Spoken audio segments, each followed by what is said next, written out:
అయ్యో ఈరోజు సాయి పాస్ అయింది కదా, మంచి పాయసం చేద్దాము. అయ్యో చక్కెర లేదే, చక్కెర అయిపోయింది, చక్కెర తీసుకొస్తాను. ఒరే సాయి, బయటికి వెళ్తున్నా, చక్కెర లేదు, చక్కెర అయిపోయింది, నువ్వు హోంవర్క్ చేసుకో సరేనా? అవ్వలేదు.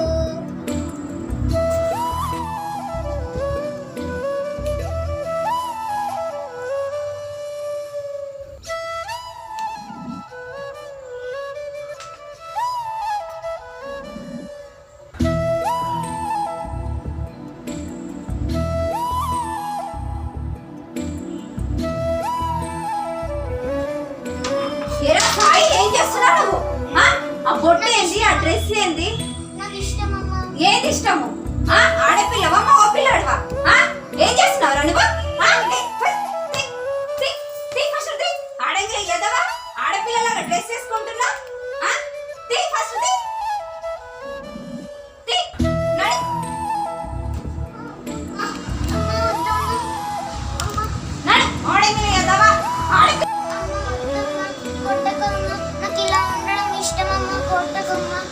మగ పిల్లలాగా పుట్టి ఆడపిల్లలాగా తయారవుతున్నావు. నా కడుపులో చెడ పుట్టినారా?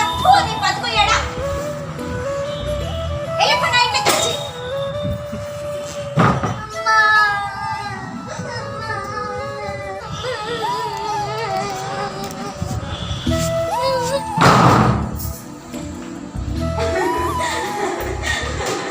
అయ్యో నా కొడుకు కొట్టేసా నేను.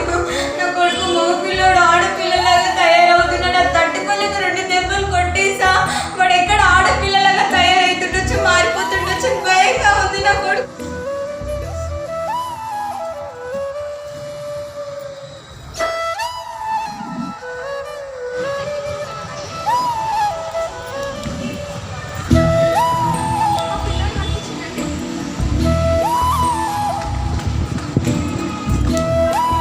అయ్యో నా కొడుకే ఎక్కడ ఇల్లాడేది?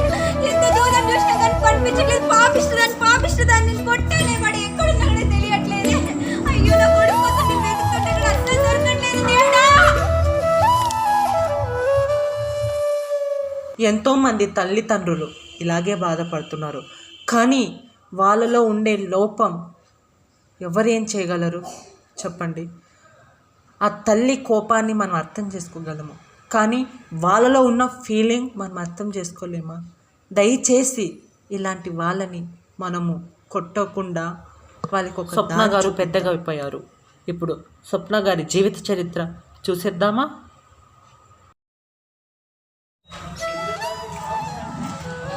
అమ్మ నీ పేరేం పేరమ్మా? నా పేరా స్వప్న.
అమ్మ నీ పేరేం పేరమ్మా?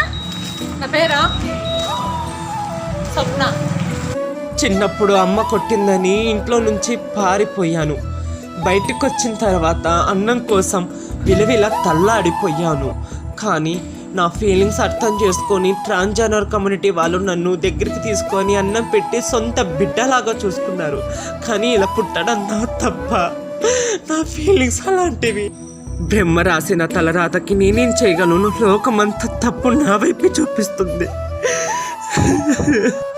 కానీ మేము మాత్రం సంతోషంగా ఉన్నామని మీరు అనుకుంటున్నారు. కానీ ఒకవైపు తల్లికి దూరమై, ఒకవైపు తలరాతకీలు మేము మారిపోయామని, ఒకవైపు సమాజంలో అవమానాలు పడుతూ సచ్చి బ్రతుకుతున్నాం.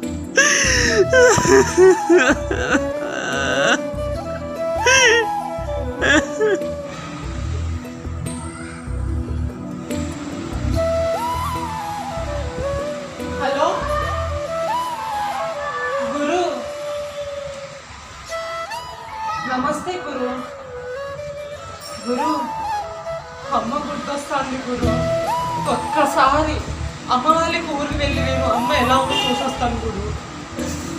అమ్మ గుర్తొస్తుంది గురు.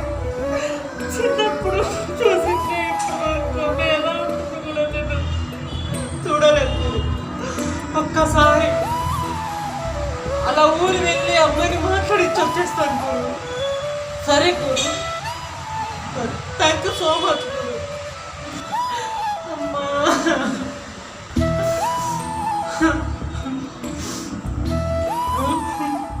చాలా గుర్తొస్తున్నావమ్మా. నేను చాలా మిస్ అయిపోతున్నానమ్మా. ఇదేనా ఫోన్? హలో, చెప్పు ఫ్రూటీ. బస్తీకా? నా ఆరోగ్యం బాగలేదే, నేను రేపు వస్తాను. సరే, భూమి కూడా ఉంది, భూమి కూడా తొలక వెళ్ళు, సరేనా? సరే సరే సరే ఫ్రూటీ, మీరిద్దరు కలిసి వెళ్ళండి, సరేనా? ఊరికి ఫోన్ చేసి నేను చెప్తాను, సరేనా? ఈరోజు బస్తీకి రావట్లేదని, సరేనా? కొంచెం ప్రాణం ఏం బాగాలేదు, సరేనా? ఉంటా.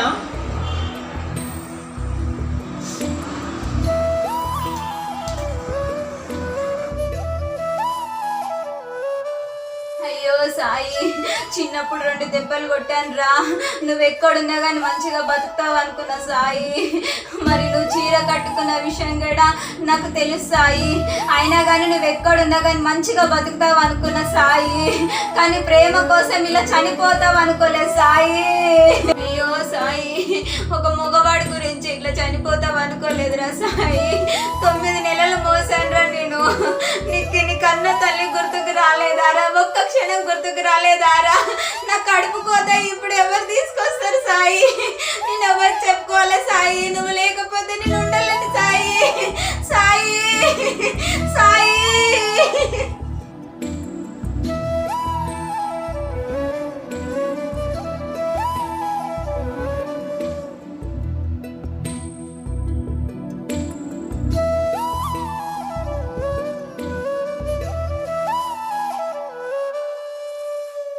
ప్రేమ కోసం ఎంతోమంది చనిపోతున్నారు, కానీ సత్యం ఉందరా?